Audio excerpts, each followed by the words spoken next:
আজকে কিছু কথা বলবো আপনাদের সাথে। ইনশাআল্লাহ কথাগুলো শোনার পরে রাতে ঘুম হবে কিনা টেনশন আছে, ঠিক আছে? তাহলে ঘুমের ওষুধ কেনেন আগে ভাগেই। আচ্ছা, একটা হাদিস থেকে আজকে আলোচনা করতে চাই। আমি সকাল থেকে ঘুম থেকে ওঠার পর থেকে এই হাদিসটা নিয়ে বসে আছি আর কি, এবং এই হাদিসের উপরে আমি এর আগে দুটো দার্স দিয়েছিলাম। একটা রংপুর অঞ্চলের দিকে কুড়িগ্রাম, আরেকটা সম্ভবত ঢাকায় গাজীপুর এই জায়গার দিকে। তো একটা কথা বিশ্বাস করবেন যে বই পুস্তক পড়লেই সব জ্ঞান অর্জন করা যায় না। মানুষ জ্ঞান পায় বুদ্ধি থেকে, তার অভিজ্ঞতা থেকে, কিতাবাদি থেকে, উস্তাদের সোহবত থেকে, এবং সরাসরি আল্লাহর পক্ষ থেকে। মানুষ সরাসরি আল্লাহর পক্ষ থেকে জ্ঞান পায়। একটা হাদিস আপনি যেটা বুঝতে পারছেন, আরেকজন আলেম একই হাদিস থেকে আরও অনেক বেশি কিছু বুঝতে পারছেন। এমন হয়, যারা উস্তাদ আছেন আমার কথাটা বুঝতে পারবেন। তো জ্ঞান এর চূড়ান্ত উৎস হচ্ছেন আল্লাহ রব্বুল আলামিন। আল্লাহ পাকের পক্ষ থেকেই জ্ঞান আসে, এবং এই পৃথিবীর অন্যতম জ্ঞানী মানুষ খিদির আলাইহিস সালাম, যার সম্পর্কে আল্লাহ পাক সূরা কাহাফের মধ্যে বলেছেন যে সে ছিল আমার বান্দা। ফাওয়াজাদা আবদাম মিন ইবাদিনা, মূসা আলাইহিস সালাম আমার বান্দাদের মধ্যে একজন বান্দাকে পেলেন। মানে মূসা আলাইহিস সালাম খিদির আলাইহিস সালামকে পেলেন। ফাওয়াজাদা আবদাম মিন ইবাদিনা, এই খিদির সম্পর্কে আল্লাহ পাক বলছেন খিদিরকে আমি আমার পক্ষ থেকে রহমত দিয়েছি। কি দিয়েছি? রহমত দিয়েছি। ওয়া আল্লামনাহু মিন লাদুন্না ইলমা, এবং আমি আল্লাহ আমার পক্ষ থেকে খিদিরকে জ্ঞান শিক্ষা দিয়েছি।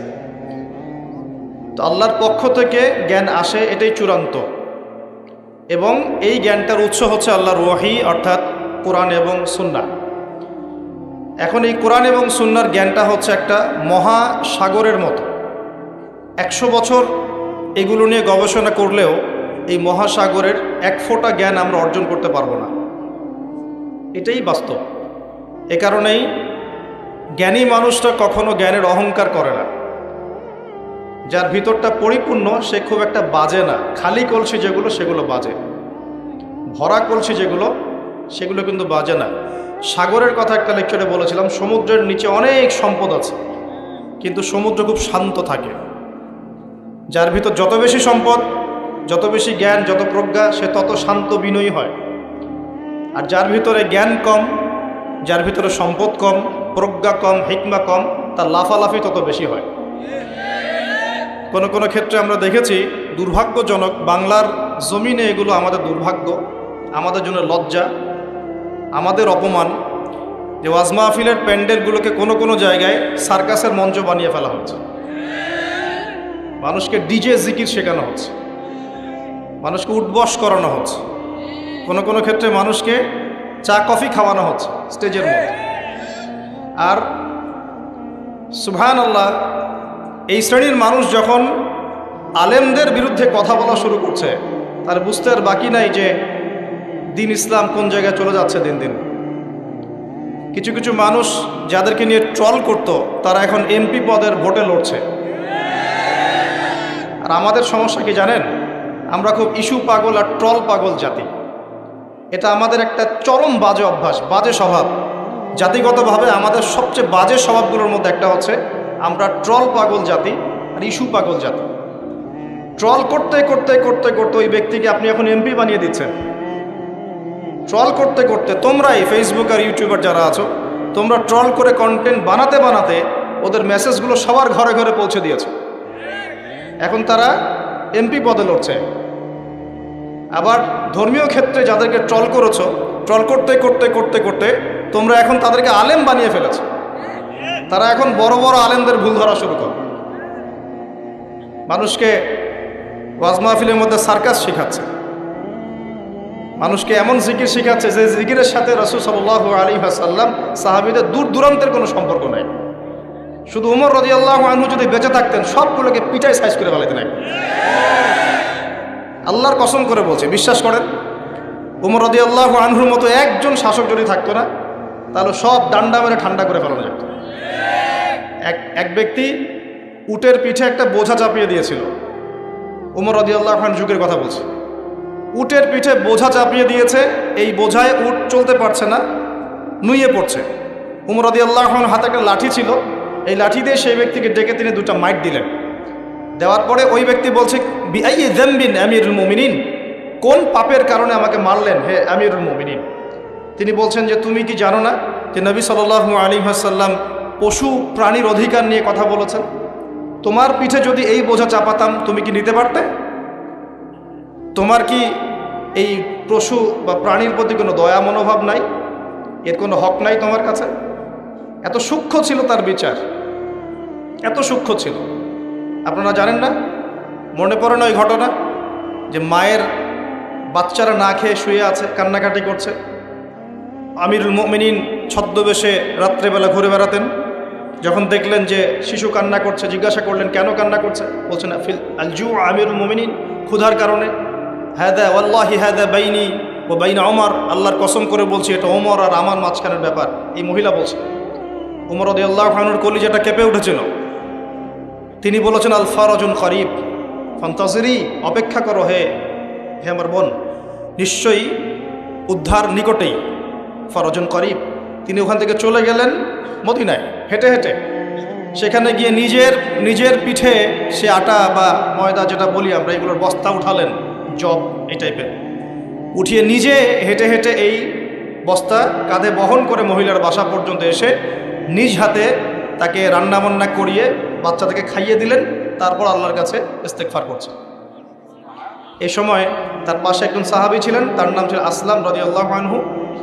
তিনি বলেছিলেন আনা আহমিলু ইয়া আমিরুল মুমিনিন, হে আমিরুল মুমিনিন আমাকে দিন, আমি বোঝাটা বহন করি। তখন উমর রাদিয়াল্লাহু আনহু যে কথাটা বলেছিলেন, এই একটা কথাই পুরো বিশ্বের পলিটিক্যাল সিস্টেম পরিবর্তন করার জন্য যথেষ্ট। এই একটা শব্দ, এই একটা কথা। সেটা কি? তিনি বলছেন হাল তাহমিলু উজরি ইয়াউমাল কিয়ামাহ, তুমি আজকে আমার এই আটার বস্তা বহন করতে চাচ্ছ আসলাম, কালকে আমাদের মাঠে কি তুমি আমার পাপের বোঝা বহন করবে? হাল তাহমিলু উজরি ইয়াউমাল কিয়ামাহ, তুমি কি কিয়ামতের মাঠে আমার পাপের বোঝা বহন করবে, আমার দায়িত্ব বহন করবে?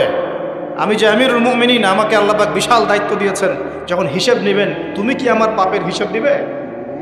এই একটা সেন্টেন্স যদি প্রত্যেক পলিটিশিয়ানের কলিজার মধ্যে ঢুকে যেতে পারে, সোনার বাংলা ইসলামিক খেলাফত কায়েম হয়ে যাবে। সিস্টেম কোথায়? উমর রাদিয়াল্লাহু আনহুর। আর এই বিশ্ব চলছে কিভাবে? এখন বেশি বললেও সমস্যা, বেশি বলাও যাবে না। আধ্যাত্মিকভাবে এই জন্যে আল্লাহর কাছে তওবা করে ফিরে আসার দাওয়াত তো দেওয়া যাবে নাকি? আল্লাহ রাব্বুল আলামিন যাকে যত বড় দায়িত্ব দিয়েছেন তার কাছে তত কঠিন হিসাব নেবে, এটা চূড়ান্ত। এই স্টেটমেন্ট আপনি পাল্টাতে পারবেন। আল্লাহ পাক যাকে যত বড় দায়িত্ব দিয়েছেন তার কাছ থেকে তত বড় হিসাব নেবেন। যার দায়িত্ব যত কম তার হিসেব তত আসান। হিসেব কঠিন হবে মূলত দুই শ্রেণীর মানুষের। এক, যারা এই যে আমরা দিন ইসলামের রিপ্রেজেন্টেটিভ, দিনের আলেম, দিনের বক্তা, দিনের দায়ী, দিনের মুফতি, মুহাদ্দিস, মুফাসসির, আমাদের হিসেব কঠিন। আর সেই দিনের কাণ্ডারি হয়ে দিনকে আজকে কোনো কোনো জায়গায় রঙ্গমঞ্চ বানিয়ে ফেলা হয়েছে। একটু ভয়ও করে না, বুকটাও কাঁপে না। ওয়াজ মাহফিল স্টেজে বসে মানুষকে দিনের নসিহত করার তো দূরের কথা, ডিজে জিকির শেখানো হচ্ছে, উল্টাপাল্টা জিকির শেখানো হচ্ছে, লাফালাফি করা হচ্ছে, হাসি তামাশার পাত্র বানানো হচ্ছে, ট্রল করা হচ্ছে, ফাইজলামি শুরু করেছে ওয়াজ মাহফিল নিয়ে। একটা ঘন্টা 1.5 ঘন্টা মানুষ কথা বলবে, দূর দূরান্ত থেকে মানুষ এসেছে, প্রতিটা সেকেন্ড এবং মিনিট এখানে ইম্পর্টেন্ট। মানুষ এসেছে একটা কনস্ট্রাকটিভ কোনো বিষয়ে আলোচনা শুনতে। বেহুদা মার্কা জিকির দেখতে এসেছে, লাফালাফি লাভঝাপ দেখতে এসেছে। তারা এখানে ফাইজলামি করতে আসছে, মাথা ঝাঁকাচ্ছে আর হুহা করছে আর গান গাচ্ছে আর গীত গাচ্ছে আর কি যে করতেছে, আস্তাগফিরুল্লাহ, কি একটা অবস্থা। এগুলো ইসলাম? আপনাদের মনে হয় নবী সাল্লাল্লাহু আলাইহি ওয়াসাল্লাম মসজিদ নববীতে বসে এগুলো করতেন? আর সাহাবীরা বসে থাকতেন সামনে এভাবে? চিন্তা করা যায়। আর সমকালীন প্রেক্ষাপটে যে বড় বড় ইস্যুগুলো আছে, এগুলোকে সম্পূর্ণ এড়িয়ে গিয়ে এমন কিছু বিষয় নিয়ে সময় অতিক্রম করা হয়, টাইম পাস করা হয়, যেগুলোর সাথে বর্তমান প্রেক্ষাপটে কোনো সম্পর্কই না। কার মাসিকের কি মাসালা, কার হাইজ নেফাসের কি মাসালা হলো, হ্যাঁ, বাসায় 2টা আয়না থাকলে 2টা আয়নাতেই চেহারা দেখার সময় কি দোয়া করতে হবে, কত কি মানুষের মাথায়, কত ইম্পর্টেন্ট প্রশ্ন এখন মানুষের। এখনকার বিশ্বে, চলমান বিশ্বের সবচেয়ে ইম্পর্টেন্ট ইস্যু চলছে এখন মূলত 3টা। কয়টা? একটা চলে গেছে করোনা ইস্যু, এটা একটা ওয়ার্ল্ড অ্যাফেয়ার্সের বড় ইস্যু ছিল। এখন চলছে ইউক্রেন রাশিয়ার ইস্যু, যেটার সাথে পুরো বিশ্বের অর্থনৈতিক সিস্টেম জড়িত আছে এবং পুরো বিশ্বের মধ্যে বড় ম্যাসাকার একটা যুদ্ধ জড়িত আছে, যেটা যদি হয়, আল্লাহ না করুক, পুরো বিশ্ব জুড়ে, তাহলে বিশ্বের বড় বড় রাষ্ট্রগুলোরও পতন হয়ে যেতে পারে, আল্লাহ ভালো জানে। জনগণের অবস্থা খুব খারাপ হবে। একটা মেজর ইস্যু চলছে ইউক্রেন রাশিয়া ইস্যু। এখানে মুসলিমদের কি ভূমিকা, মুসলিম দেশগুলোর কি ভূমিকা, বৈশ্বিক সংকটে আমরা কিভাবে সারভাইভ করব, কিভাবে সারভাইভ করব, এগুলো কোনো ইস্যুই না এখন। এই জ্ঞানই তো নাই মাথায়। এ কারণেই তো টাইম পাস করতেছে বসে বসে। টাইম পাস করলে তো হাদিয়া দিবেন। আপনারা তো দেখতে চান কতক্ষণ ওয়াজ করলো, কি ওয়াজ করলো সেটা তো আপনার জানার বিষয় না। অডিয়েন্স দেখতে চায় কতক্ষণ ওয়াজ করলো, মাহফিল কমিটি দেখতে চায় কতক্ষণ ওয়াজ করলো, কি বলছে সেটা তো ফ্যাক্ট না আপনার কাছে। আধা ঘন্টার লেকচারে মানুষ এত দামি কথা বলতে পারে, যেটা মানুষ একদিন লেকচার করে দিলেও দিতে পারবে। এবং যার যত বেশি জ্ঞানের গভীরতা, তার কথা তত সংক্ষিপ্ত হয়। একটা হাদিসের মধ্যে আসছে, রাসূল সাল্লাল্লাহু আলাইহি ওয়াসাল্লাম একজন সাহাবী বলেছেন, এটা আসার হাদিস না, এটা আসার, সাহাবীদের একটা চিহ্ন, তাদের থেকে আসছে। তারা বলছেন, যখন তোমরা দেখবে জুমার খুতবা হচ্ছে খুব লম্বা, অনেক লম্বা খুতবা হচ্ছে, নামাজ খুব সংক্ষিপ্ত, তখন বুঝবা ওই যুগটা হচ্ছে অজ্ঞদের যুগ। কিসের যুগ? কারণ অজ্ঞদেরকে বোঝাতে অনেক সময় লাগে। একটা বিষয়, সহজ বিষয় বোঝাতে অনেক সময় লাগবে, কারণ কিছুই বোঝে না তারা, প্রত্যেকটা বিষয় খুঁটিনাটি বোঝাতে হয়। আর যখন দেখবে যে জুমার খুতবা হচ্ছে সংক্ষিপ্ত, নামাজটা হচ্ছে লম্বা, বুঝবে এই যুগটা জ্ঞানী মানুষদের যুগ। কারণ জ্ঞানী মানুষদেরকে বেশি কথা বলতে হয় না, টাচ দিলে বুঝতে পারে কি বলতে যাচ্ছে তারা, কি ওয়াজ করতেছে, কি ওয়াজ করতেছে সেটা বড় কথা না, কতক্ষণ ওয়াজ করছে এটা এখন বড় কথা হয়ে গেছে। তো এগুলো চলছে, এই মেজর ইস্যু, যেটার সাথে পুরো বিশ্বের অর্থনীতি, রাজনীতি, সমরনীতি, ফাইন্যান্স, গ্যাসের দাম, তেলের দাম, ভোগ্য পণ্যের দাম, নিত্য প্রয়োজনীয় পণ্যের দাম, রেমিটেন্স, আপনার ডলার রিজার্ভ, মুদ্রাস্ফীতি, সব জড়িত হয়ে আছে ইউক্রেন রাশিয়া ইস্যুর সাথে। সব কিছু জড়িত এই ইস্যুটার সাথে, কোনো আলাপ নাই। আচ্ছা, ওটা বাদ দেন, আমাদের না ওটা। এখন 4টে ইস্যু চলছে, কোরআন পুড়িয়ে দেয়া চলছে না? পশ্চিমারা কোরআন পুড়িয়ে দিচ্ছে। কোরআনের প্রতি এত ক্ষোভ কেন? কেন পোড়াচ্ছে? এটা কি ওদের বাক স্বাধীনতা? এখন কি মানবতা বিরোধী অপরাধ হচ্ছে না? এটা কি সন্ত্রাসবাদ নয়? এটা কি নব্য সাদা চামড়ার জঙ্গিবাদ নয়? এটা কি ব্লাসফেমি নয়? ধর্মর অবমাননা নয়? এই কাজটা যদি আমরা করতাম, আমরা যদি আল্লাহ না করুক, আমরা তো করবো না, কারণ আমরা এসবে যাই না। আমাদের মধ্যে কোনো মুসলিম ভাই আল্লাহ না করুক যদি অন্য কোনো ধর্মগ্রন্থ পোড়াতো, তাহলে আপনার কি মনে হয় অবস্থা এমন থাকতো? টুটি চিপে ধরতো, কলার চিপে ধরতো। এখন কিছু হয় না, এখন ব্লাসফেমি হয় না, মানবতার বিরোধী অপরাধ হয় না, এটা সন্ত্রাসবাদ না, এটা জঙ্গিবাদ না। তারা যে সারা বিশ্বে প্রত্যেক মুসলিম কান্ট্রিতে লক্ষ লক্ষ মুসলিম ভাই বোনদেরকে হত্যা করছে, এটা জঙ্গিবাদ না, এটা সন্ত্রাসবাদ না।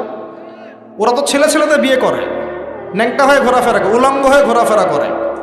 ওদের সমাজে এক একটা মেয়ে বিয়ের আগে 10 বার করে সেক্স করে, কমপক্ষে এক একটা ছেলে বিয়ের আগে 10-20টা মেয়ের সাথে সাধভোগ করে। ওরা আমাদেরকে শেখায় এখন সভ্যতা কাকে বলে, ওরা আমাদেরকে শেখায় জ্ঞান কিভাবে শিখতে হবে, ওরা আমাদেরকে যে মতবাদ শেখায় আমরা সেটা কাটপেস্ট করে প্রয়োগ করি। সব কিছু ওদের থেকে আসতেছে আমাদের। আমরা আমাদের গায়রত, কুরআন এবং সুন্নাহ আদর্শ হারিয়ে ফেললাম, এতই দুর্বল হয়ে গেলাম। তো ওরা যে কোরআন পুড়িয়ে দিচ্ছে, এই ইস্যু নিয়ে কয়টা ওয়াজ শুনেছেন? কয়টা প্রশ্ন শুনেছেন? মানুষের প্রশ্ন মাশাআল্লাহ, এত সূক্ষ্ম সূক্ষ্ম প্রশ্ন। ভাই সুবহানা রাব্বিয়াল আযীম 3 বার জায়গায় 4 বার পড়লে কি গুনাহ হবে? কি বিশাল প্রশ্ন আপনার। মানে এই প্রশ্নের উত্তর না জানলে অবস্থা খারাপ হয়ে যেত। একজন আমাকে বলেছিল যে এত হাইথটের বিষয় নিয়ে, টপিক নিয়ে কথা বলার কি দরকার, অজু আর গোসলের মাসালা শেখানো যায় না, এটা বলতেছে। হ্যাঁ, খুব অ্যাগ্রেসিভ আমার প্রতি, পারলে মাইট দেয় আমাকে তখন। তা বললাম যে সারা জীবন কি ওযু আর গোসলের মাসালাই শিখবেন? এটা তো মানুষ নুরানি ক্লাসে শিখে শেষ করে, মক্তবে শিখে শেষ করে ওযু কেমন করে করতে হয়, গোসল কেমন করে করতে হয়। একটা সময় মুসলিমরা পুরো বিশ্বকে নেতৃত্ব দিত। মানে আমরা যদি বিশ্বের কোনো দেশকে বলতাম ওঠো, ওরা উঠতো, বসতো, বলতাম বসো, বসতো। এই জায়গায় আমরা ছিলাম একদিন দুই দিন না, প্রায় 1200 বছর। কত বছর? 1200 বছর। এই জেনারেশন কি এই কথাটা জানে সত্যি? এই জেনারেশনের কত পার্সেন্ট মানুষ এটা জানে? কত পার্সেন্ট যুবক এটা জানে যে আমাদের শেকড় কোথায়? এই উপমহাদেশে ইসলাম কিভাবে এসেছে, ইউরোপে ইসলাম কিভাবে গেছে, ওরা কিভাবে ইসলাম বিদ্বেষী হলো, কয়টা ক্রুসেড হয়েছে, কয়টা ক্রুসেড তারা লঞ্চ করেছিল, কতবার তারা আমাদের উপর আক্রমণ করেছে, কেন তারা পুরো বিশ্ব জুড়ে মুসলিমদেরকে আজকে মেরে ফেলতে চায়, ডমিনেট করতে চায়, কেন চায়, উদ্দেশ্য কি ওদের, কেন কোরআন পুড়িয়ে দিচ্ছে, এর সাথে কি শত্রুতা? আল্লাহ পাক কোরআনকে বলছেন যে ওয়ালাকাদ সাররাফনা ফি হাযাল কুরআন লিন-নাস মিন কুল্লি মাসাল, আমি এই কোরআনের মধ্যে মানব জাতির জন্য সমস্ত বিষয় বর্ণনা করেছি। বলে সুবহানাল্লাহ। আল্লাহ পাক বলছেন ওয়া নাযালনা আলাইকাল কিতাব, হে নবী আমি তোমার প্রতি এমন কিতাব নাজিল করেছি তিবিয়ানান লিকুল্লি শাই, যে কিতাবটা প্রতিটা বিষয়কে ব্যাখ্যা করবে, ওয়া হুদা ওয়া রাহমাতান, এটা হেদায়েত এবং এটা রহমত, ওয়া বুশরা লিল মুসলিমিন, মুসলিমদের জন্য এটা বুশরা, সুসংবাদ। তো এত সুসংবাদে পরিপূর্ণ বইটাকে কেন পড়াচ্ছে তারা? কার প্রতি বিদ্বেষ? কেন কোরআনকে সহ্য করতে পারছে না? কারণ কোরআন ওদের সমকামিতার বিরুদ্ধে, কোরআন ওদের সুদের বিরুদ্ধে, কোরআন ওদের জুলুমের বিরুদ্ধে। কোরআন পৃথিবীর সমস্ত জুলুমের বিরুদ্ধে দাঁড়িয়ে যাবে। কোরআন পর্নোগ্রাফির বিরুদ্ধে, কোরআন এই জিনার বিরুদ্ধে, কোরআন ওদের সমস্ত নোংরামির বিরুদ্ধে। এই কারণেই কোরআনের সাথে এত শত্রুতা। ওরা সারা বিশ্ব জুড়ে চুরি আর ডাকাতি করছে, কোরআন তার বিরুদ্ধে। সারা বিশ্ব জুড়ে শিরক ছড়িয়ে দিচ্ছে, কোরআন তার বিরুদ্ধে। সারা বিশ্বরা মতবাদ ছড়িয়ে দিচ্ছে যে আল্লাহর পুত্র আছে ঈসা আলাইহিস সালাম, নাউযুবিল্লাহ, কোরআন তার বিরুদ্ধে। তারা মুহাম্মদ সাল্লাল্লাহু আলাইহি ওয়াসাল্লাম এবং তার সুন্নতকে অস্বীকার করে, কোরআন তার পক্ষে। কোরআনে বলা হচ্ছে যে আল্লাহর জমিনে আল্লাহ পাকের দিনটা প্রতিষ্ঠা করতে হবে, ওরা তার বিপক্ষে। এই সমস্ত কারণে ওরা কোরআনকে জ্বালিয়ে দিতে চায়। এখন কোরআনে কখনো বলা আছে নিরপরাধ কোনো মানুষকে হত্যা করতে হবে? এইরকম একটা কিতাবকে তারা কেন পড়াচ্ছে? এই ইস্যু নিয়ে কতগুলো ওয়াজ মাহফিল শুনেছেন, কয়টা প্রশ্ন শুনেছেন? সমস্যা আমাদের মধ্যেও, সমস্যা আপনাদের মধ্যেও, সমস্যা অডিয়েন্সের মধ্যেও, সমস্যা যে স্পিচ দিচ্ছে তার মধ্যেও। আমরা কেউই পারফেক্ট না, আমরা সবাই আমাদের জায়গা থেকে খেয়ানত করছি, আমরা সবাই যার যার জায়গা থেকে আমানতের খেয়ানত করছি। যদি আমরা সবাই যার যার জায়গা থেকে আমানতদার হতাম, আজকে ইসলামের অবস্থা এমন হতো না। বিশ্বাস করেন, সেকুলার সমাজ, নাস্তিক সমাজ, বা যারা একটু মুক্ত চিন্তা বলে, বাক স্বাধীনতার কথা বলে, মুক্ত চিন্তার কথা বলে, যারা দাবি করে তারা একটু স্মার্ট, এমন দাবি করে না, এই বিশাল কমিউনিটি ইসলামের নামে এরকম কিছু ভণ্ডামি দেখে ইসলাম সম্পর্কে বিরূপ ধারণা সৃষ্টি করে, এবং এই ইস্যুগুলোকে কেন্দ্র করে তারা সারা ওয়ার্ল্ডে প্রোপাগান্ডা চালায় ইসলামটা এমন। ইসলাম কি এমন? ইসলামকে আজকে হাসি ঠাট্টার পাত্র বানানো হয়েছে। এগুলো দেখে কোনো মানুষ ভালো থাকতে পারে? যদি ভিতরে ঈমান থাকে, আপনার ভিতরে রক্তক্ষরণ হবে, আপনার কলিজা কাঁদবে, ভিতরে একটা জ্বালান ফিল হবে, আগুন জ্বলবে ভিতরে, সমুদ্রের মতো। সমুদ্র আস্তে আস্তে বয়ে যাচ্ছে ঠিকই, ভিতরে কিন্তু আগ্নেয়গিরি আছে। জানেন সমুদ্রের ভিতরে কি আছে? আগুন আছে, আগুন। কিয়ামতের দিন ফেটে পড়বে সমুদ্র, একদম কিয়ামতের দিন সমুদ্র ফেটে পড়বে এবং পানিতে আগুন লেগে যাবে। আমরা তো জানি যে পানিকে নেভায়, আগুনকে নেভায় পানি, তাই না? কিয়ামতের মাঠে উল্টা হবে, আগুনেই পানিতে আগুন লেগে যাবে কিয়ামতের মাঠে। সূরা তাকবীর পড়ে দেখেন, এর নিচের মধ্যে এরকম আগুন আছে। এগুলো দেখার পরেও কোনো ইমানদার মানুষ ভালো থাকতে পারে? টাটকা ইস্যু ছিল এই যে একটা বৈশ্বিক সংকট, যুদ্ধ চলছে সারা বিশ্বে, তার উপর করোনার একটা প্রভাব চলে গেছে। আরেকটা আছে এই যে কোরআন ইস্যু চলছে এখন। আর সবচেয়ে লেটেস্ট, এবং এটা তো চলছেই বিগত 80 বছর থেকে, আবার নতুন করে ইস্যু চলছে এখন, প্যালেস্টাইন, ফিলিস্তিন এবং ইসরায়েল ইস্যু চলছে না? এখনকার ইস্যু ওদের, এখনকার ভিশন কি? এই যে আমাদের মসজিদ বাইতুল আকসা, মসজিদুল আকসা, এটাকে সরিয়ে ফেলে সেখানে ওদের টেম্পল নির্মাণ করার প্ল্যান এখন। আমরা এই পর্যন্তই বলতে পারবো না, আউযুবিল্লাহ, এর বেশি কিছুই করতে পারবো না। আমাদের ঈমান এই অবস্থাতেই এখন। একটা লেভেল থাকে, মান রা মিনকুম মুনকার, কেউ যদি কোনো মুনকার কাজ দেখে ফালিয়ুগাইয়ির বিয়াদিহি, ক্ষমতা থাকলে হাত দিয়ে সরিয়ে দিবে, মানে ক্ষমতা থাকলে একদম লড়াই করে সরাই দিবে। এটা এক নাম্বার। দুই, ওয়াইল্লাম ইয়াস্তাতি, যদি সেটা করতে না পারে ফাবিলিসানিহি, কমপক্ষে লিসান দিয়ে বলবে। লিসান দিয়ে বলে কয়জন? ওঠেন বসেন ওয়াজ মাহফিল চলছে এখন, লিসান দিয়ে বলে কয়জন?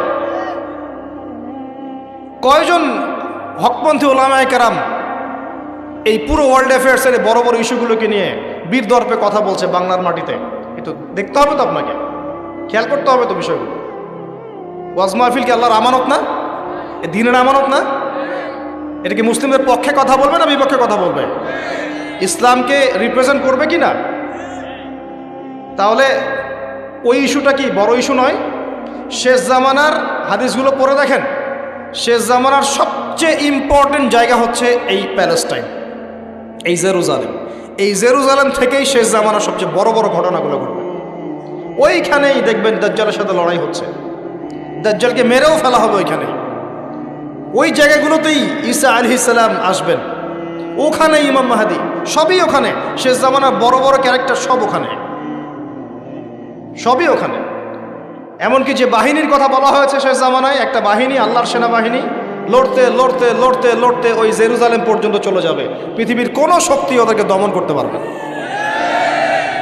এটাও হাদিস আসছে। এমনকি এমনও হাদিস আসছে যে লাতুকাতিলুন্নাল ইয়াহুদ, তোমরা ইহুদদের সাথে যুদ্ধ করবে, নবীজি বলেছেন। এমনকি কোনো ইহুদ যদি, ওদের কোনো যোদ্ধা যদি এই পাথরের বা গাছের পিছনে গিয়ে লুকায়, এই গাছ এবং পাথর কথা বলা শুরু করবে। যে কোনো আলেমকে জিজ্ঞাসা করে হাদিসটা বলে দিবে। গাছ এবং পাথর কথা বলা শুরু করবে, ইয়া মুসলিম, হে মুসলিম, হে মুসলিম সৈন্য, ইন্না ওয়ারা'আল ইয়াহুদ তাআল ফাকতুলহু, আমার পিছনে একজন লুকিয়ে আছে, আসো একে হত্যা করে যাও। গাছ এবং পাথর কথা বলবে। গাছ পাথর কেন কথা বলবে? কারণ আল্লাহ পাকের জড়বস্তু দীর্ঘদিন ধরে এদের জুলুম দেখতে দেখতে অতিষ্ঠ হয়ে যাবে। বড় বড় ইস্যু নিয়ে কোনো কথা নাই। আপনার মাসিকের মাসালা নিয়ে পড়ে আছেন, কতদিন লাগে মাসিকের মাসালা শিখতে? যৌন সহবাসের মাসালা শিখতে কতদিন লাগে? সহবাসের দোয়া শিখতে কতদিন লাগে? নামাজের নিয়মকানুন শিখতে কত বছর লাগে? এটা তো 10 বছর 11 বছরই শেষ হয়ে যায়। 10 বছর বয়সে নামাজ ফরজ হয়েছে, আপনার তো মোটামুটি 10 থেকে 12 বছরের মধ্যে নামাজের সব নিয়ম জানা উচিত। এখনও শেখাতে হবে সেজদায় হাঁটু আগে না হাত আগে, এখনও শেখাতে হবে হাত কোথায় বাঁধতে হবে, এখন এই মাসআলাগুলোকে নিয়ে ঝগড়া করতে হবে আর মসজিদ ভাগ করতে হবে। সুবহানাল্লাহ, কি চলছে উম্মার মধ্যে? একটু ভাববেন না আপনারা কি চলছে? এগুলোই চলবে, এগুলোই চলবে। সামনে একটা সময় আসতেছে, ওইদিকে আমি একটু পরে আসতেছি। ওই যে বললাম ঘুম হারাম হবে, ওই ঘুম হারাম একটু পরে করতেছে। আগে এইদিকে আমি শেষ করি। ওয়ার্ল্ডের যে বড় বড় ইস্যু, তার মধ্যে এটা একটা ইস্যু ছিল, এখন চলছে। এখন ওরা কি বলেছে জানেন? ওদের গভর্নমেন্ট কি বলেছে? তার আগে বলি, ওই জায়গাটা কি মুসলিমদের না অমুসলিমদের? ওই জায়গাটা কাদের? উমর রাদিয়াল্লাহু আনহু ওই জায়গা বিজয় করেন নাই? সালাউদ্দিন আইয়ুবী রাহিমাহুল্লাহ বিজয় করেন নাই? ওই জায়গায় মুসলিমরা প্রায় 1200-1300 বছর থেকে ছিল না? ওইখানে আমাদের বাড়িঘর থেকে মুসলিমদেরকে দূর দূর করে তাড়িয়ে দেওয়া হচ্ছে কেন? আর কারা তাড়িয়ে দিচ্ছে? কাদের ক্ষমতায়? এই বিষয়গুলো নিয়ে ভাবতে হবে না? পড়াশোনা করতে হবে না? প্রথম বিশ্বযুদ্ধের আগ পর্যন্ত ওই জায়গাটা আমাদেরই ছিল। প্রথম বিশ্বযুদ্ধ হয়েছে 1914 থেকে 18 সালের মধ্যে। 1914 থেকে 18, এই যে এখন চলছে কত, 2023, এই যে 100 বছর হয়ে গেল। এই প্রথম বিশ্বযুদ্ধের পর সময় ব্রিটেন, নাম শুনে না? ব্রিটেন, ব্রিটিশরা এই যে আমাদের সাবকন্টিনেন্টে 200 বছর শাসন করেছিল। ইতিহাস পড়েন নাই? ইতিহাস পড়বেন কি? এখন তো এই নীল বিদ্রোহের ইতিহাস নাই, হাজী শরীয়তুল্লাহর নামই নাই, তিতুমিরের নামও নাই, ফরাইজি আন্দোলনের নামই নাই। ইতিহাস পড়বে কি আমাদের বাচ্চারা? পড়তেছে বিবর্তনবাদ। কি পড়তেছে? আর ইতিহাস বইয়ে বিবর্তনবাদ কেন, সেটাও তো একটা প্রশ্ন। ইতিহাস কি এটা? বিবর্তনবাদ কোন ইতিহাস? তাদের মধ্যে একজন বলেছিল, একজন ভদ্রলোক, জ্ঞানী মানুষ, কিন্তু তারা অন্যদিকে জ্ঞানী, আর ইসলামিক জ্ঞান নাই, তো এই কারণেই বলছে ইসলামিক জ্ঞানের অভাব আছে। তো বলছে আসলে এটা বিবর্তনবাদ নয়, এটা হচ্ছে আমাদের আদি মানুষরা কেমন ছিল তাদের চেহারার একটা সুরত দেওয়া হচ্ছে, সেটিং দিল। জিজ্ঞাসা করলাম যে আপনাকে এই নিশ্চয়তা কে দিয়েছে, আপনাকে এই জ্ঞানটা কে দিয়েছে যে আমাদের পিতা আদম আলাইহিস সালাম ওই রকম বাঁকা হয়ে হাঁটতেন, কে দিয়েছে? আপনি দেখেছেন? আপনি কি দেখেছেন যে আমাদের আদি পিতারা ওই রকম দেখতে ছিল?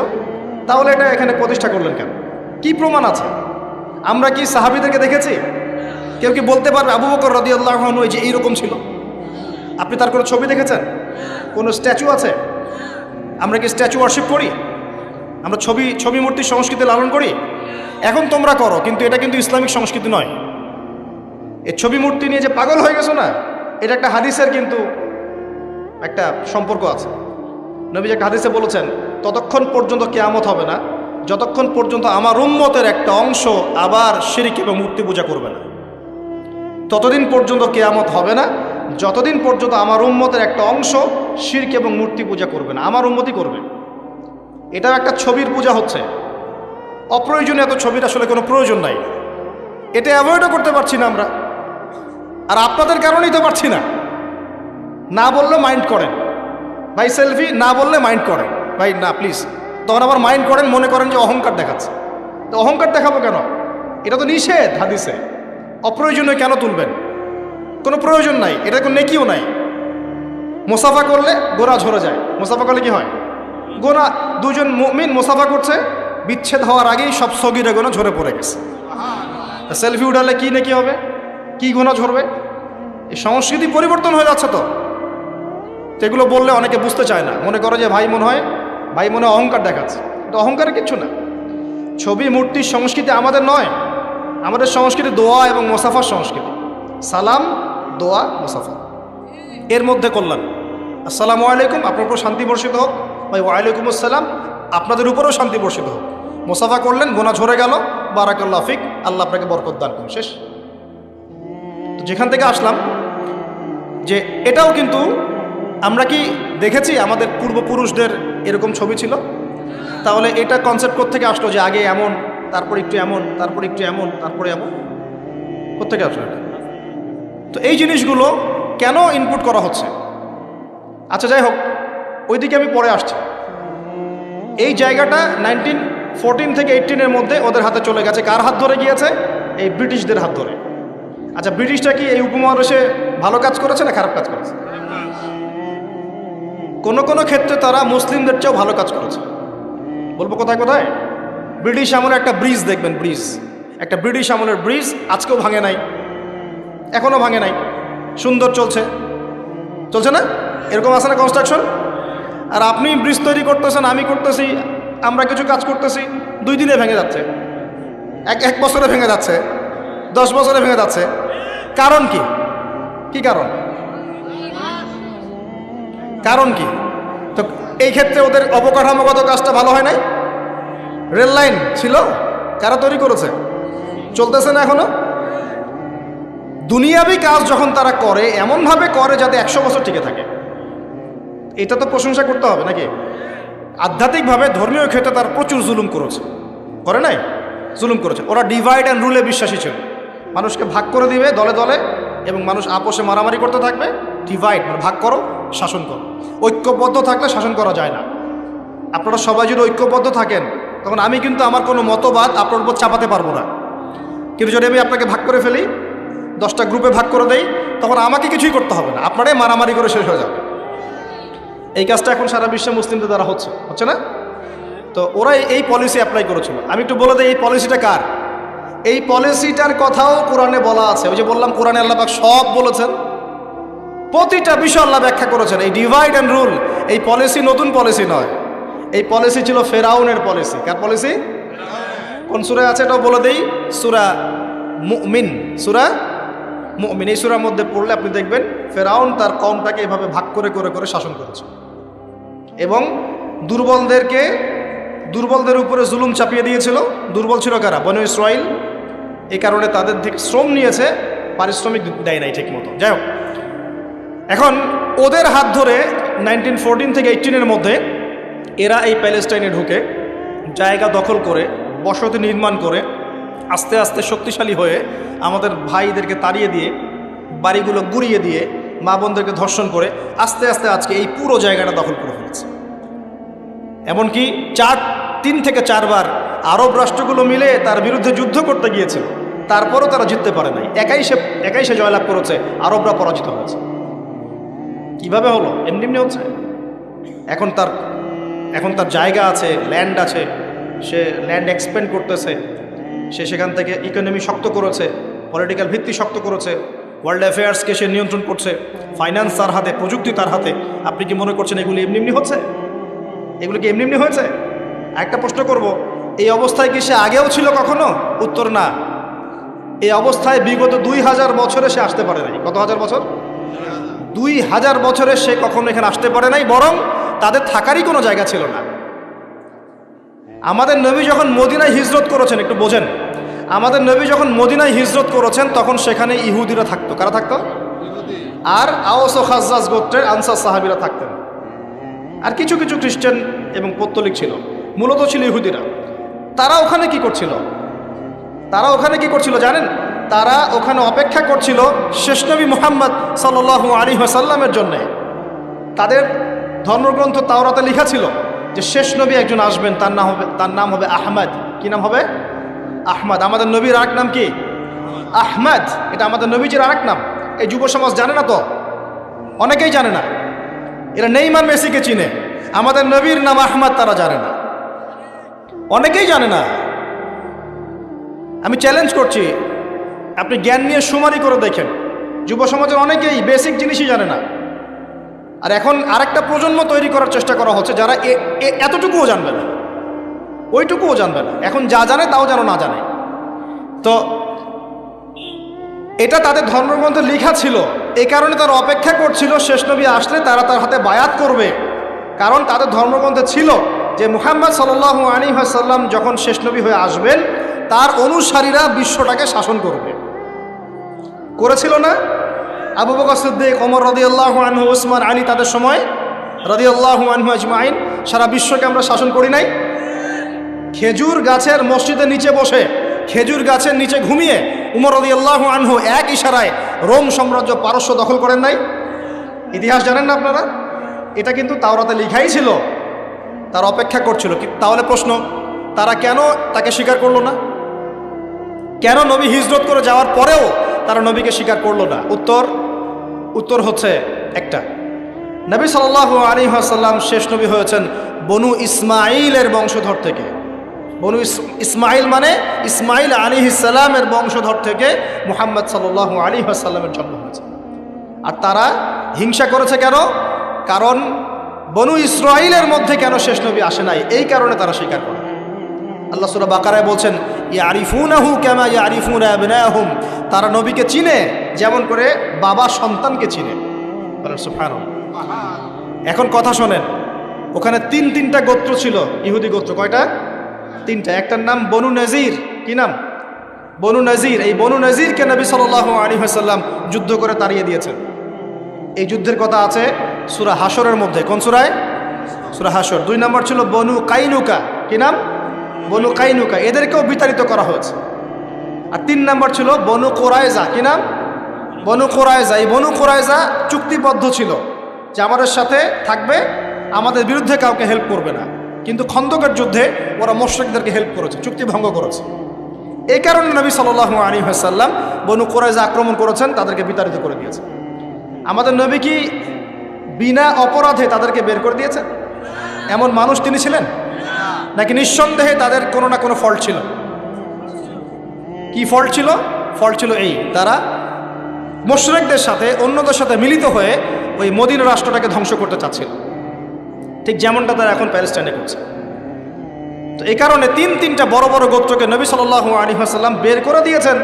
আরও শোনেন, নবী সাল্লাল্লাহু আলাইহি ওয়াসাল্লাম যখন ইন্তেকাল করছেন, একদম ইন্তেকালের মুহূর্তে তার গায়ে জ্বর, প্রচণ্ড জ্বর, গায়ের তাপমাত্রা বেড়ে গেছে, তাকে গোসল দেয়া হচ্ছে এবং গোসল থেকে উঠে তিনি আবার বেহুশ হয়ে যাচ্ছেন, আবার পানি ঢালা হচ্ছে। এরকম একটা মুমূর্ষ অবস্থায় নবী সাল্লাল্লাহু আলাইহি ওয়াসাল্লাম বলছেন, তোমরা নামাজকে ছেড়ো না। তিনি বলছেন, মেয়েদের ব্যাপারে এবং তোমাদের অধীনস্থদের ব্যাপারে সতর্ক থেকো। আরও বলছেন, আরব উপদেশ থেকে, আরব উপমহাদেশ থেকে, আরবের জাজিরা থেকে ইহুদিদেরকে বের করে দিও। কখন বলছেন এই কথা? একদম শেষ সময়ে। আরও বলছেন, তোমরা আমার কবরকে উপাসনার জায়গা বানিও না, আমার কবরকে সেজদার জায়গা বানিও না। এগুলো তিনি শেষ কথা বলে গেছেন। আর তারা ওদের হাত ধরে, ব্রিটেনের হাত ধরে অটোম্যানদেরকে পরাজিত করে ওই জায়গা দখল করে এই যে বিগত 100 বছর থেকে এখন মুসলিমদের উপর শাসন করতেছে। ওরা শেষে বলেছে, এখন গতকালকে নিউজ দেখলাম, তারা বলছে এখন প্যালেস্টাইনিদেরকে দেখলেই গুলি করে মেরে ফেলাবে। কি বুঝতে পারলেন না?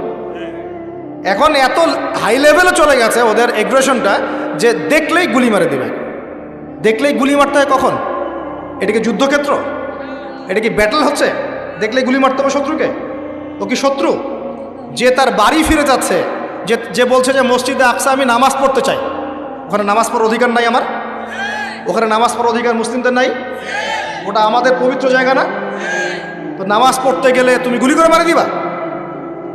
আর এইসব বিগার ইস্যুসগুলো বাদ দিয়ে আমরা এগুলো নিয়ে পড়ে থাকবো? কমপক্ষে মুখ দিয়ে তো প্রতিবাদ করতে পারবো, যাতে কারণ আল্লাহর কাছে আমরা বলতে পারি আল্লাহ মুখ দিয়ে বলেছে। কমপক্ষে হাত দিয়ে পারি নাই, মুখ দিয়ে বলেছে। আর মুখ দিয়ে না পারলে কি করতে হয়? সবই কলবিহি, অন্তর থেকে কি ঘৃণা করতে হয়। তো অন্তর থেকে ঘৃণা করবেন কখন? যখন জানবেন তখন। তো জানাবে কে আপনাকে? যে আপনার সামনে বসে আছে, এ তো আপনাকে দিন শেখাচ্ছে না, আপনাকে সার্কাস শেখাচ্ছে। তো প্রিয় ভাইয়েরা, সচেতন হন। এই দুনিয়ার জীবনটাকে নিয়ে হেলায় খেলায় নষ্ট করে দিয়েন না। জ্ঞান অর্জন করেন, পরিস্থিতি বোঝেন, আমল বাড়িয়ে দেন, হালাল খান। আর এই যে চিলে কান নিয়েছে এই টাইপের বিষয়ের দিকে যায় না। ইস্যু পাগল হয়েন না, ইস্যু পাগল হয়েন না, আর এই ট্রল পাগল হয়েন না। কনস্ট্রাকটিভ কিছু চিন্তা করেন, কিছু কাজ করেন, সৎ কাজে আদেশ করেন, অসৎ কাজে নিষেধ করেন। নিজেদের দেশের মধ্যে বিশৃঙ্খলা সৃষ্টি করেন না। সবার প্রতি কল্যাণকামী হন। মানুষের কল্যাণকামী হয়ে সবাইকে গঠনমূলকভাবে সত্যটাকে তুলে ধরেন। যার ইচ্ছা হবে সে সত্য স্বীকার করবে ইনশাল্লাহ, যার ইচ্ছা হবে সে করবে না। অ্যাটলিস্ট আপনি আপনার দায়িত্বটুকু পালন করেন। উম্মা মাঝখানে বিভক্তি বাড়িয়ে দিয়েন না, ঐক্যবদ্ধ করার চেষ্টা করেন।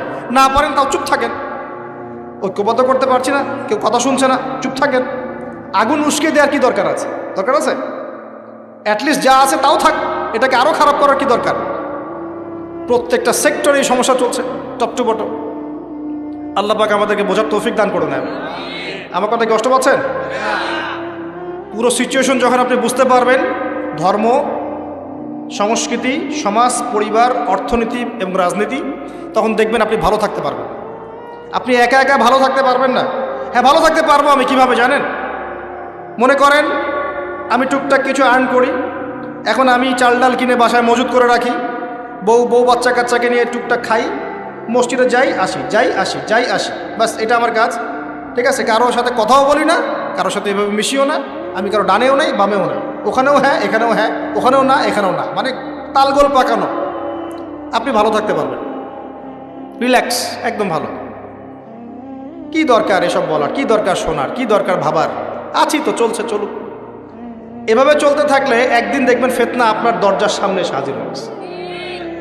একদিন না একদিন দেখবেন আপনিও ভালো থাকতে পারবেন না, ফিতনা আপনার দরজার সামনে চলে আসবে। দেখবেন খুব ভালো ছিলেন, কিন্তু দেখবেন আপনার মেয়েটাকে বাইরের কেউ নিয়ে চলে গেছে। হচ্ছে না এমন? খুব পরেশগার মানুষ, কারো ডানে বামে নাই, কিন্তু পরিবার ইসলাম প্রতিষ্ঠা করতে পারে নাই, মেয়েটা বাইরে চলে গেছে পালায়। ছেলেটা দেখবেন মদের আসরে বসে আছে। ঠিক আছে? নিজের বাচ্চার ভবিষ্যৎ ঠিক নাই, অনেক সমস্যা। শোনেন প্রিয় ভাইরা, নিজে একা একা ফিতনা থেকে বেঁচে থাকা যাবে না। ফিতনা থেকে বেঁচে থাকা যাবে না, এর দলিল কোরআনেই আছে। ওয়াত্তাকু ফিতনা, ওয়াত্তাকু ফিতনাতান লা তুসিবান্নাল্লাযীনা যালামু মিনকুম খাসসা। আল্লাহ বলছেন তোমরা সেই ফিতনা থেকে বেঁচে থাকো।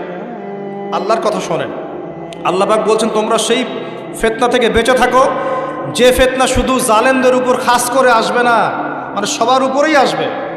বলেন তো, সুদের ফিতনা সবার উপরে আসে নাই? আসে নাই? এই যে এক সময় ঘুষটা খুব অপরাধ মনে করা হতো, যে ঘুষ ছি, মানুষ দেখলে কি, জানলে কি বলবে। আস্তে আস্তে আস্তে আস্তে ইউজ টু হয়ে গেলাম, এখন স্বাভাবিক হয়ে যাচ্ছে দিন দিন। হ্যাঁ, দেওয়াই লাগে, নেওয়াই লাগে। এখন ফতোয়া জিজ্ঞাসা করতেছে যে আমার যোগ্যতা ছিল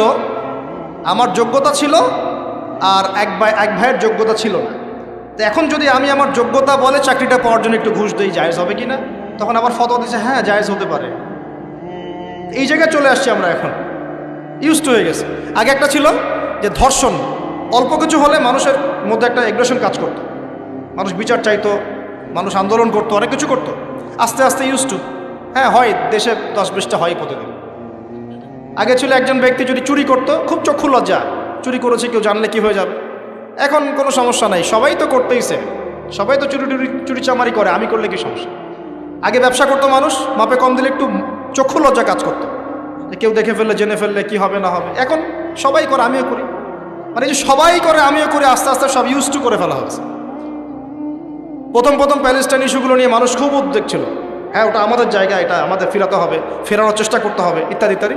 আস্তে আস্তে আচ্ছা ঠিক আছে, যাও, আস্তে আস্তে হ্যাঁ ঠিক আছে, ইউজ টু, ওদেরই তো, ওরা শক্তিশালী, আমরা দুর্বল, এরকম আস্তে আস্তে এই যে অবস্থা, এতে করে শুধু এক শ্রেণীর মানুষ ইফেক্টেড হবে না, পুরো উম্মার সবাই ইফেক্টেড হবে। আস্তে আস্তে এই সমস্যাগুলোর ফলাফল আপনার আমার বাসার দরজায় যদি না আসছে, নাম বদলে ফেলবো ইনশাআল্লাহ। সবার দরজায় এই ফিতনাগুলো আসবে। এখন আমি একটা হাদিস শুধু আপনাদেরকে বলবো আজকে, এই একটা হাদিস থেকে আমি আলোচনা গুটিয়েও নিব, এবং শেষের দিকে আমি কিছু স্পেশাল নসিহত করব আগামী রমজানের জন্য। কিসের জন্য? মনে আছে রমজানের কথা? এতটুকু যে আলোচনা শুনলেন, তাতে একটা জিনিস আপনার কাছে স্পষ্ট, যে পুরো বিশ্বের প্রেক্ষাপট কিন্তু ভালো না এবং মুসলিমদের অনুকূলে না। এই জায়গায় নাকে তেল দিয়ে সবাই ঘুমিয়ে যাওয়ার, ইবাদত করবো, এই সুযোগটা নাই। এখন প্রথমে জ্ঞান অর্জন করতে হবে। কি করতে হবে? জ্ঞান অর্জন, তারপর সচেতনতা, তারপর বেশি বেশি আমল করা, নিজের হায়াতটাকে মূল্যায়ন করা। এরপর দরকার হবে আমার পরিবারটাকে আগে ঠিক করা। কি করা? আগে পরিবার ঠিক করা, নিজের পরিবারের জিম্মাদারি আগে, তারপরে আমার রিজিকের সোর্সটাকে হালাল করে তোলা। এরপরে আমি আমার সাধ্যমতো সৎ কাজে আদেশ করব, অসৎ কাজে নিষেধ করব, এবং উম্মার মধ্যে বিভক্তি বাড়াবো না, ফিতনা বাড়াবো না, বরং সাধ্য থাকলে, ক্ষমতা থাকলে আমি এখানে প্রবলেম সলভ করার চেষ্টা করব। আর আমরা আপোষে একটা কান্ট্রির মধ্যে একে অপরের সাথে লড়াই সংঘাতে যাব না। যদি যাই তাহলে কি হবে?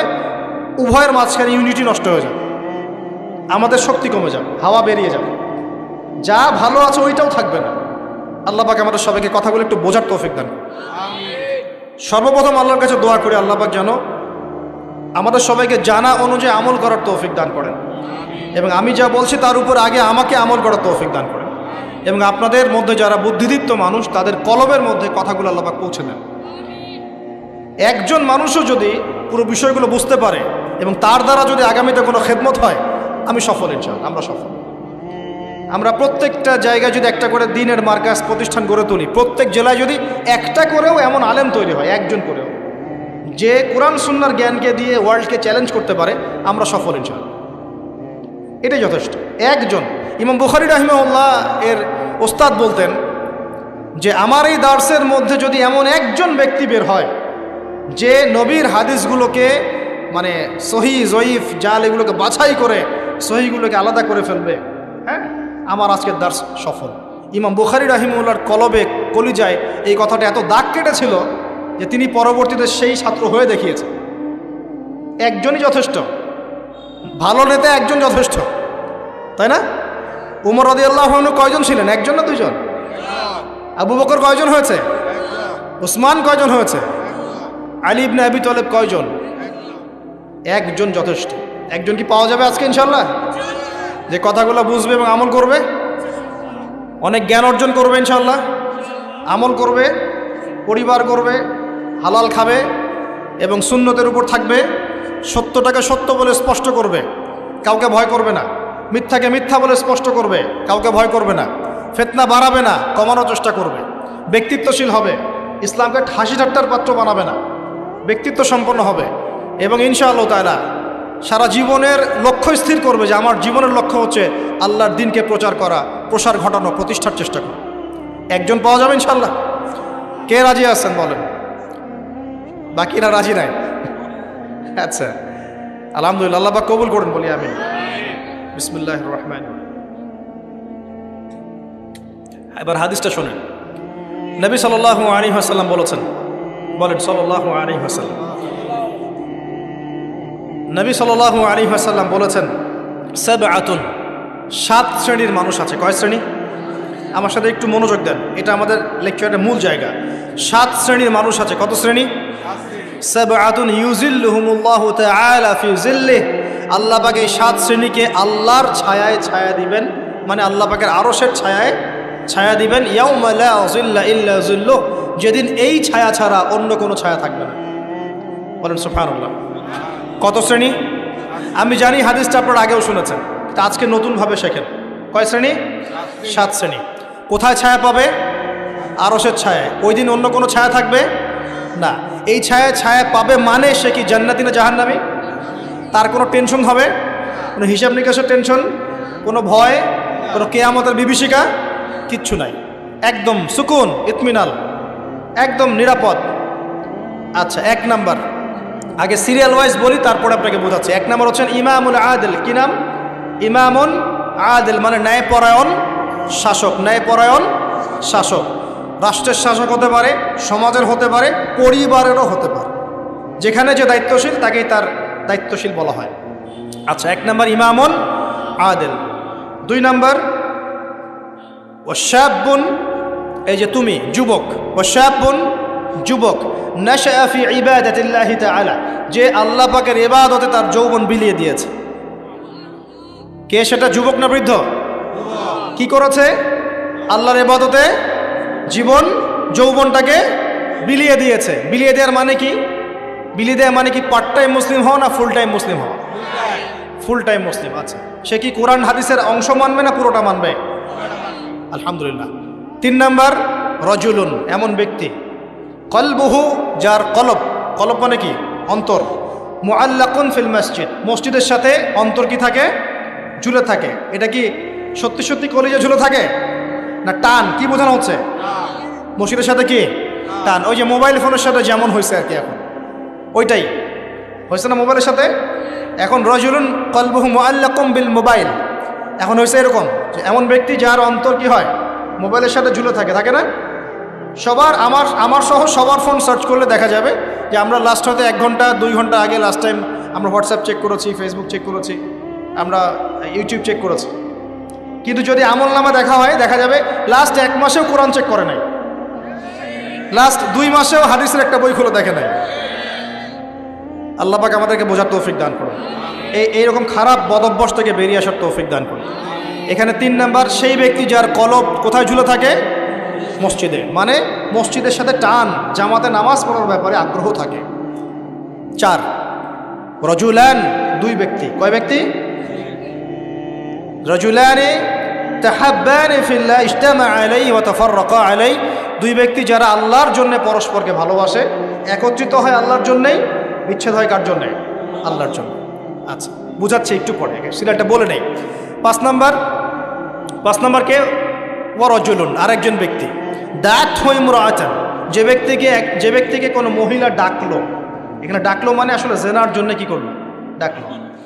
দাত ইমরাআতান যাত মানসাবিন ওয়া জামাল, যে মহিলার সৌন্দর্য আছে, খুবই সুন্দরী এবং উচ্চ বংশের কোনো মহিলা বা মেয়ে ডেকেছে জেনা করার জন্য একজন ব্যক্তিকে। সে বলছে ইন্নী আখাফুল্লাহ, আমি আল্লাহকে ভয় করি। এ কিন্তু যুবক হতে পারে, যুবকদেরকে এরকম বেশি প্রলোভিত করা হয়।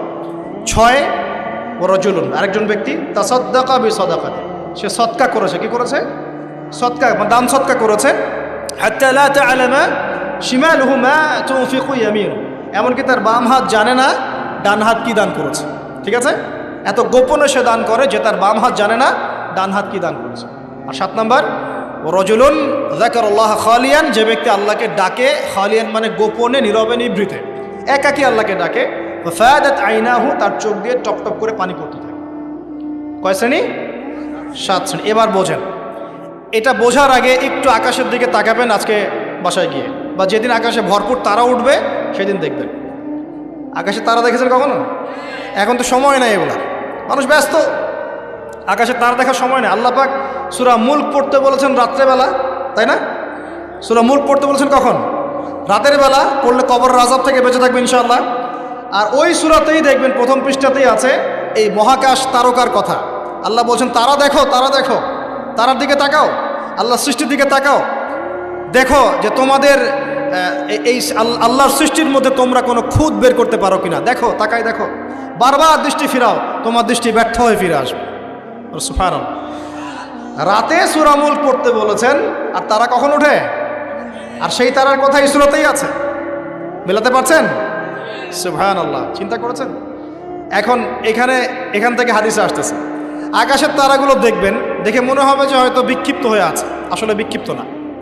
প্রত্যেকটা তারার সাথে প্রত্যেকটা তারার একটা গাণিতিক মিল আছে, একটা জ্যামিতিক মিল আছে। তোমরা কি জ্যামিতি পড়ছো না? ত্রিকোণমিতি, পরিমিতি এগুলো পড়ছো না? দেখবা তারা থেকে তারা তুমি চমৎকার কিছু শেপ এবং ম্যাথামেটিক্যাল ফাংশন বের করতে পারো। দূরত্ব, ডিস্টেন্স, এক তারা থেকে এক তারার ডিস্টেন্স, ওই থেকে আরেকটা ডিস্টেন্স, আরেকটা থেকে আরেকটা ডিস্টেন্স, সেম পাবা, সমান পাবা, চোখ দিয়ে দেখতে পারবা। তুমি ছোট পরিসরও দেখতে পারবা যে তারাগুলোর মধ্যে একটা গাণিতিক মিল আছে। আর চোখটাকে যদি বড় করো, আকাশটাকে আরো বড় করো, দেখবা বড় পরিসরেও দেখতে পারবে। ঠিক যেমন কোরআনের সূরাগুলো এবং হাদিসগুলোকে যদি এবং কোরআনের সূরাগুলোকে, আয়াতগুলোকে যদি এভাবে তারার মতো করে মেলানো যায়, একটার সাথে আরেকটা, হেদায়েত খুঁজে পাওয়া যায়। কি পাওয়া যায়? ঠিক একইভাবে হাদিসগুলোকে যদি একটার সাথে একটা মেলানো হয়, তখন একটা সুন্দর হেদায়েত বের হয়ে আসে। একটা এক্সাম্পল দিলে বুঝতে পারবো। ইসলাম, আল্লাহ পাক বলছেন সূরা মাইদার 3 নম্বর আয়াতে, ইসলামকে পরিপূর্ণ করেছি। কি করেছি? ইসলামকে পরিপূর্ণ করেছি। আবার আল্লাহ পাক বলছেন সূরা আলে ইমরানে গিয়ে, এই পরিপূর্ণ দিন বাদ দিয়ে কি তোমরা অন্য কোনো দিন তালাশ করছো? আবার আল্লাহ পাক সূরা আলে ইমরানের শুরুর দিকে নিয়ে গিয়ে বলছেন, এই পরিপূর্ণ দিনই আল্লাহর কাছে একমাত্র দিন। মানে একটার সাথে একটা মেলাবেন, আপনি ডটগুলো মেলালেই আপনি একটা রেজাল্ট পাবেন আর কি, যে কোনো মাসালায়, যে কোনো বিষয়। এখন আসেন এই হাদিসটার দিকে ফোকাস করেন। এখানে যে সিরিয়ালটা বলা হয়েছে, 7টা সিরিয়াল, এই 7টা সিরিয়ালের মধ্যে তারার মতো করে আপনাকে একটা মিল সেতু বন্ধন বের করতে হবে। প্রথমে কার কথা বলা হয়েছে? ন্যায়পরায়ণ শাসক। এই ন্যায়পরায়ণ শাসকটাকে আপনি প্রথমে না বুঝে পরে বোঝেন। 2 নম্বরে কার কথা বলা হয়েছে? সেই ব্যক্তি যে তার যৌবন আল্লাহর পথে দিয়েছে, এটাকে আপনি পরে বোঝেন। প্রথমে তুলে নিয়ে আসবেন 3 নম্বরটাকে। কয়টাকে? প্রথমে তুলে নিয়ে আসবেন কোন নাম্বারটা? 3 নাম্বার। প্রথমে হচ্ছে রাজুলুন কলবুহু মুআল্লাকুম বিল মসজিদ, এমন ব্যক্তি যার হৃদয়ে মসজিদের সাথে ঝুলন্ত থাকে। মানুষের নামাজ ফরজ হয় কত বছর বয়সে? হ্যাঁ, 10 বছর। আচ্ছা, 7 বছর বয়সে তোমরা ছেলেদেরকে নামাজের প্রশিক্ষণ দাও, আর 10 বছর হয়ে গেলে নামাজ না পড়লে পিটাও। তাহলে 10 বছর থেকে নামাজ মোটামুটি ফরজ, ঠিক আছে? তাহলে মানুষ কি আগে শাসক হয় না আগে মুসল্লি হয়? আগে কি হয়? মানুষ আগে মুসল্লি হবে না আগে শাসক? আচ্ছা, তার মানে প্রথমে আমাদেরকে হেদায়েত দিতে হবে, আমাদের সবাইকে 5 ওয়াক্ত নামাজ আগে ঠিক করে করতে হবে। ঠিক আছে কথা? রজুলুন, আমার আপনার অন্তর থাকবে মসজিদের সাথে ঝুলন্ত, মানে আপনি নামাজের ব্যাপারে খুব পাবন্দ হবেন, ইবাদতগুলো আগে ঠিক করবেন। নামাজের পর আরও ইবাদত আছে না? জিকির, আজগার, তাসবিহ, তাহলিল, জ্ঞান অর্জন, হ্যাঁ, আপনার নফল নামাজ, সুন্নত, মোস্তাহাব, অনেক আমল আছে না? এই আমলগুলো হলো আগে। এরপর এই আমলগুলো করার সবচেয়ে সেরা সময় কোনটা? কিশোর বয়স, যৌবনকাল না বার্ধক্য? এই আমলগুলো করার সবচেয়ে উত্তম টাইম কোনটা? কখন সবচেয়ে বেশি শক্তি থাকে, সামর্থ্য থাকে, এনথুজিয়াজম থাকে? কখন, কোন সময়? এবার আপনি 2 নাম্বারটা নেবেন, ওই ব্যক্তি যে তার যৌবন আল্লাহর পথে বিলিয়ে দিয়েছে। বুঝতে পারছেন? এবার ধরতে পারছেন? এখন ইবাদত করার সবচেয়ে সেরা মৌসুম কোনটা? যৌবনকাল। এই যৌবনকালটাকে আল্লাহর পথে বিলিয়ে দেওয়া মানে পুরো যৌবনকাল জুড়ে আপনাকে আল্লাহর জন্য ইবাদতগুলো করতে হবে। পারা যাবে ইনশাল্লাহ? এটা হলো আল্লাহর জন্য যৌবন উৎসর্গ করার ব্যাখ্যা। এবার আসেন, যৌবনকালের সবচেয়ে বড় ফিতনা কোনটা? চরিত্র ঠিক রাখা। কোনটা? কথা বুঝতে পারছেন না? এই তো সবাই যুবক, যৌবনকালে সবচেয়ে বেশি সমস্যা হয় কিসে? চোখে। কিসে? চোখে, লজ্জাস্থানে, চোখে, চরিত্রে। এটা স্বাভাবিক। আমরাও যুবক, যৌবনকালে সবচেয়ে বেশি প্রবলেম হয় কিসে? মেয়েদেরকে নিয়ে, চোখের সমস্যা, মনের সমস্যা, চরিত্র হেফাজতের সমস্যা। এই কারণে আপনি এখন এই 7টার মধ্যে এটাকে নেবেন। সেই ব্যক্তি আরো সে ছায়া পাবে যাকে কোনো মেয়ে ডেকেছে জেনার জন্য, সে বলেছে আমি আল্লাহকে কি করি? ভয় করি। তার মানে আগে ইবাদত ঠিক করবেন, তারপরে যৌবনকাল আল্লাহর পথে ইবাদত করে কাটাবেন, আর এই যৌবনে সবচেয়ে বেশি কেয়ারফুল থাকবেন চরিত্র হেফাজতের ব্যাপার। হাদিস বুঝতে পারছেন? আচ্ছা, এবার আসেন, এখন এই চরিত্র হেফাজত করার সবচেয়ে সেরা পদ্ধতি কি? বিবাহ শাদী না? চরিত্র হেফাজত করার সবচেয়ে সেরা পদ্ধতি কি? কারণ মানুষের যৌন চাহিদা আছে, ভালোবাসার প্রয়োজন আছে, আর স্পিড দরকার আছে। যুজ্জিনাল নাস হুব্বুশ শাহওয়াতি মিনান নিসা, মানুষের মধ্যে সবচেয়ে বেশি আকর্ষণ দেওয়া হয়েছে কার প্রতি? নারীর প্রতি। অতএব একজন পুত পবিত্র নেককার মেয়ে আমি চাই, চাই কিনা? আমরা সবাই চাই। এখন এ কারণে এই হাদিসের মধ্যে এটা নেবেন, ওই দুজন মানুষ, কোন দুজন? দুজন ছেলে ছেলেও হতে পারে, দুই মেয়েও হতে পারে, আবার ছেলে মেয়েও হতে পারে, যারা একে অপরকে ভালোবাসে কার জন্যে? মানে পবিত্র ভালোবাসা, অপবিত্র জেনা নয়, পবিত্র ভালোবাসা, এবং ওই মিলিত হয় আল্লাহর জন্যে। বিচ্ছেদ ঘটে কার জন্যে? আল্লাহর জন্যে। আপনি স্ত্রীকে বাসায় গিয়ে তার সাথে মহব্বত করছেন, আল্লাহর জন্য মিলিত হচ্ছেন, তাই না? আবার যখন আপনি দিনের জন্য বা দিনের কোনো কাজে বা ভালো কোনো কাজে রিজিকের সন্ধানে বের হয়ে যাচ্ছেন, আল্লাহর জন্য ছেড়ে চলে আসছেন, তাই না? তো এই যে দেখেন, চরিত্র হেফাজত করার কথা যেমন এখানে আছে হাদিসে, আবার এটাও আছে চরিত্র কিভাবে হেফাজত করবেন? পবিত্র ভালোবাসার মধ্য দিয়ে। আল্লাহ পাক তৌফিক দান। তো পবিত্র ভালোবাসা কোথায় পাবেন? বিবাহ শাদী করুন। এরপর কি লাগে? এরপর লাগে আমাদের অর্থনীতি। কি লাগে? অর্থনীতি লাগে না? এখানে আছে অর্থনীতির বিষয় শোনেন। রজুলুন তাসাদ্দাকা বিসাদাকাতিন, এক ব্যক্তি সদকা করেছে, এত গোপনে যে বাম হাত জানে না ডান হাত কি সদকা করেছে। এখানে অর্থনীতির বিষয় নাই। ইসলামিক অর্থনীতির মূল বিষয় হচ্ছে দান, সাদাকা, যাকাত, ব্যবসা, এগুলা। ইসলামিক অর্থনীতির মূল কি? দান, সাদাকা, বিজনেস, ব্যবসা এবং যাকাত। আরও কিছু বিষয় আছে কিন্তু এগুলো মৌলিক।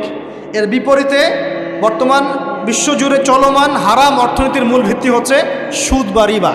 সুদ বা রিবা। কোনটা হালাল কোনটা হারাম? সুদ হালাল নাকি ইসলামিক বিষয়গুলো হালাল? তো এখানে এই হাদিসের মধ্যে আপনি অর্থনীতি পেয়েছেন না? তার মানে পরিবার গঠন করার পরে আপনাকে হালাল অর্থনীতির মধ্যে থাকতে হবে, এবং দান সদকা হচ্ছে ইসলামিক অর্থনীতির একটা বেস। এই অংশটুকু আমি শেষে আরেকবার অল্প করে ব্যাখ্যা করবো, আগে শেষ করে দিই। এটা হলো 5। 6 নাম্বার, তাহলে দুনিয়াতে চলার জন্য অর্থনীতির সাথে আর কি সম্পৃক্ত? রাজনীতি। কি সম্পৃক্ত? রাজনীতি। এই কারণে এখানে বলা হচ্ছে ইমামুন আদেল, ন্যায়পরায়ণ শাসক। যদি ন্যায়পরায়ণ শাসক চলে আসে, তাহলে একটা পুরো দেশ সমাজ এক আল্লাহর বিধান অনুযায়ী চলবে না? সবাই ভালো থাকবে না? সবার জীবনযাত্রার মান নিশ্চিত হবে না? জুলুমের ভিত্তিগুলো উপরে যাবে না? এবং সবাই দুনিয়াতেও সফল, পরকালেও সফল হবে কি না? এই কারণে বলা হচ্ছে ন্যায়পরায়ণ শাসক, আরও সে ছায়া ছায়া পাবে। আর এই সবগুলো কাজ করার পরে মানুষ এমন একটা লেভেলে যাবে যে আল্লাহর মারেফত সরাসরি পেয়ে যাবে ইনশাআল্লাহ। তখন গোপনে গিয়ে যখন আল্লাহকে ডাকবে, আল্লাহর কাছে তওবা ইস্তেগফার করবে, দোয়া করবে, চোখ দিয়ে টপ টপ করে পানি পড়া শুনবে। আল্লাহর সাথে ওই সম্পর্ক তৈরি করা গেলে সর্বশেষ সর্বোচ্চ অবস্থা হচ্ছে আল্লাহর মারেফত পাওয়া, আল্লাহকে পেয়ে যাওয়া। আল্লাহকে ডাকলেই চোখ দিয়ে পানি বের হবে। এখন ডাকলে পানি বের হচ্ছে না, কিন্তু এই ধাপগুলো অতিক্রম করে ডাকেন, দেখবেন ইনশাআল্লাহ চোখ দিয়ে পানি ঝরছে। অতএব এই হাদিসের মধ্যে যে 7টা বিষয় আছে, এগুলোকে একটু আকাশের তারার মতো করে মেলাতে হবে, তারপরে আপনি একটা ধারাবাহিক হেদায়েত পাবেন ইনশাআল্লাহ তাআলা।